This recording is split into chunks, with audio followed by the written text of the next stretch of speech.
63,000 करोड़। ये है भारत का राइड हेलिंग मार्केट जो कुछ साल पहले तक इंडिया के किसी भी कोने में एग्जिस्ट नहीं करता था और जिसमें आज तक ओला उबर राज करते हैं। लेकिन ये बड़ा सा केक खाने और सारा हक मांगने आए हैं नए चैलेंजर्स रैपिडो, इनड्राइव, नमा यात्री और ब्लू स्मार्ट अपने अफलातून बिजनेस स्ट्रेटेजी के जरिए धीरे धीरे इस डुओपोली को तोड़ रहे हैं। 2015 में रैपिडो आया, इसने इंडिया के मास टू व्हीलर मार्केट को टैप किया। आज देखो इनका 78% बिजनेस बाइक टैक्सी से आ रहा है जिसको सब नजरअंदाज कर रहे थे। फिर 2022 में एंट्री हुई रसिया बेस्ड इनड्राइव की जो अपने साथ नेगोशिएटिंग फीचर्स ले आया। अब पैसेंजर और ड्राइवर अपने प्राइस डिस्कस कर सकते हैं। एंड नेक्स्ट इन लाइन है बेंगलोर का नमा यात्री जिसने अपने जीरो कमीशन फीचर से ड्राइवर को अपना बना लिया है। बट इन सबसे हटके है ब्लू स्मार्ट की strategy. So are you focused on the charging infra or running a fleet of electric cars? Both. देखो किसी भी बिजनेस में बड़े प्लेयर्स को चैलेंज करना है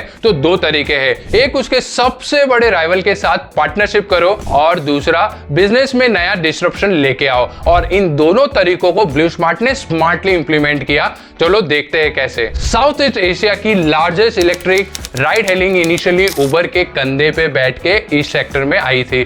खुद के बुकिंग ऐप तक नहीं था। 2019 में कुछ 70 इलेक्ट्रिक कार्स थी जिसको उबर इंडिया पे ही लिस्ट करा था ताकि कस्टमर रीच बढ़े और प्लान वर्क हुआ। 2023 में 70 से 4000 की ईवी फौज बन गई। जो काम 63,000 बड़े पेड़ करते वो काम ब्लू स्मार्ट की ईवी कैब्स कर रही है। अब तक करीबन 14,600 टन कार्बन सेव किया है। इनके इसी चार्म ने Bangalore Delhi environmentally conscious new generation को बहुत ज्यादा इन्फ्लुएंस किया है जो ओला उबर को टिच करके proudly electric cab blue smart को चुन रही है। उबर वाले भी सोच रहे होंगे जिस किराएदार को रहने के लिए कमरा दिया वही घर का मालिक बन बैठा। ये बाबू पानी बराबर दे रहे। खैर उबर तो उबर, यहाँ भाविश अग्रवाल के जख्मों पे भी नमक छिड़क रहा है। आपको जानकर हैरानी होगी कि जिस ईवी राइड कॉन्सेप्ट के लिए जेनजी ब्लू स्मार्ट की वाहवाही कर रहा है इसका ओरिजिनल मॉडल तो 2017 में ओला नागपुर में ला चुकी थी। लेकिन wrong timing and bad execution के कॉम्बिनेशन ने अग्रवाल जी को ये प्रोजेक्ट बंद करना पड़ा। भैया 1-2 नहीं पूरे 50 करोड़ का नुकसान हुआ था। 2 साल बाद सेम कॉन्सेप्ट ब्लू स्मार्ट ले आई पॉल्यूशन से परेशान दिल्ली में और कमाल हो गया। और ओला उबर पर काले बादल मंडराने का कारण भी यही है कि सिर्फ 3 साल 8 महीनों में 10 मिलियन ट्रिप्स का माइलस्टोन अचीव कर लिया ब्लू स्मार्ट ने। इंटरेस्टिंगली सेम पोजीशन पे 2015 में ओला थी। फर्क सिर्फ इतना है कि ओला को 10 मिलियन राइड्स के लिए 100 सिटीज और 2 लाख कैब ड्राइवर्स की हेल्प लगी। और दूसरी ओर ब्लू स्मार्ट सिर्फ 2 शहरों में अपने लिमिटेड 7,500 ईवी फ्लीट के साथ स्मूथली आगे बढ़ गया। इस साल तो भाई हद ही हो गई। एनुअल ग्रोथ रेट में ब्लू स्मार्ट ने ओला को पछाड़ी दिया। ब्लू स्मार्ट एक्सपांड हुई है 102% से और ओला सिर्फ 42% से। और ये है इस केस स्टडी का सबसे इंपॉर्टेंट पहलू और भाविश अग्रवाल की रातों की नींद उड़ाने का कारण। देखो बुक्स पे इन दोनों के एनुअल रेवेन्यू में काफी फर्क दिखता है।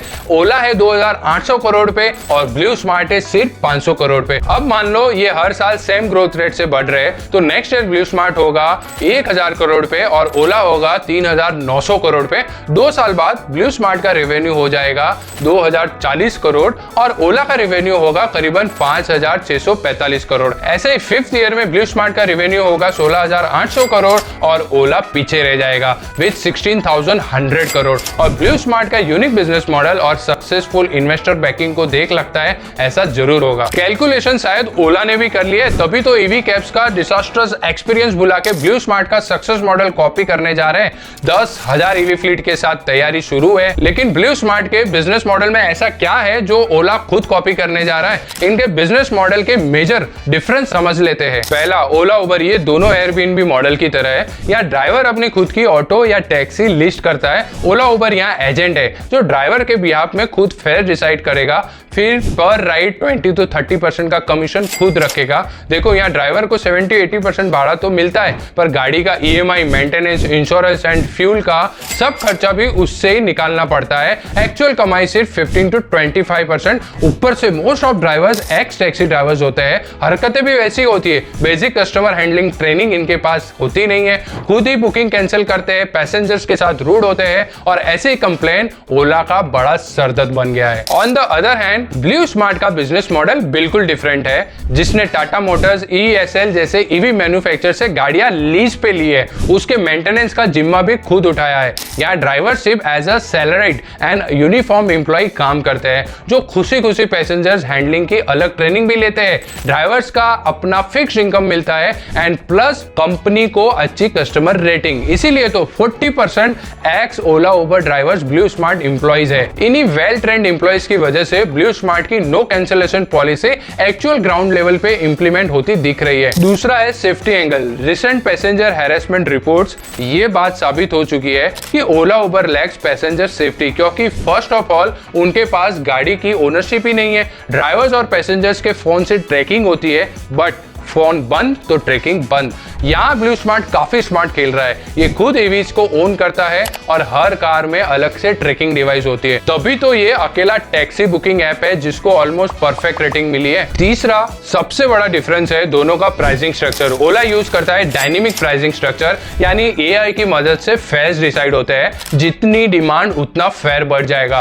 कभी कभी ये डिमांड सर्च चार्जेस 200 से 300% से भी ज्यादा होता है। फॉर एग्जाम्पल ओला का 1.5 किलोमीटर का 110 रुपए, बेसिक चार्ज 300 से 400 रुपए तक पहुंच जाता है। दूसरी ओर BluSmart fix pricing structure use करता है, मतलब सिर्फ दो प्राइसिंग स्लैब है, रश आवर्स और रिलैक्स्ड आवर्स। ऊपर से ब्लू स्मार्ट का 1.5 किलोमीटर का बेसिक फेयर 75 ही है, क्योंकि इलेक्ट्रिक कैब का fuel and operational cost petrol diesel cab से काफी कम होता है, इसलिए प्राइसिंग फ्रंट पे भी बिना किसी मेजर रिस्क के ये ओला को बीट कर रहे हैं। एंड आखिरी लेकिन सबसे मेजर डिफरेंस, ब्लू स्मार्ट ओला उबर की तरह कोई कैब कंपनी नहीं है। इनफैक्ट ये एक एनर्जी मोबिलिटी कंपनी है जो कैब सर्विस प्रोवाइड कर रही है। ये है इनका सबसे बड़ा USP जो इंडिया में अब तक सभी इग्नोर कर रहे थे।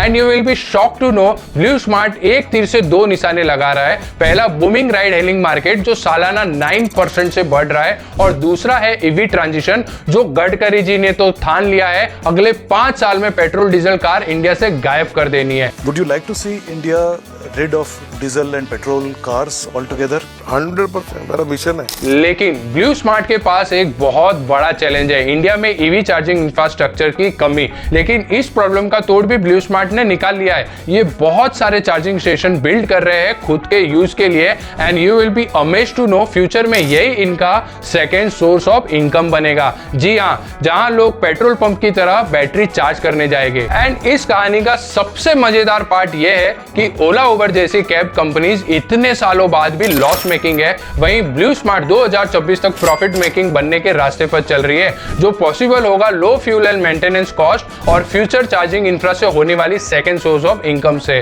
ब्लू स्मार्ट को एक और चीज करनी पड़ेगी, अपनी एवरी कैब से डेली 9 ट्रिप करवानी होगी। मुझे लगता है अपने loyal customer base and great investors के दम पे ये गोल ब्लू स्मार्ट जल्दी अचीव कर लेगा। What do you think? Comments में बताओ मुझे। एंड हाँ, वीडियो को लाइक करके सब्सक्राइब की घंटी बजा देना, वरना next business case study miss कर दोगे और कहोगे ये तो प्रकाश ने बताया ही नहीं।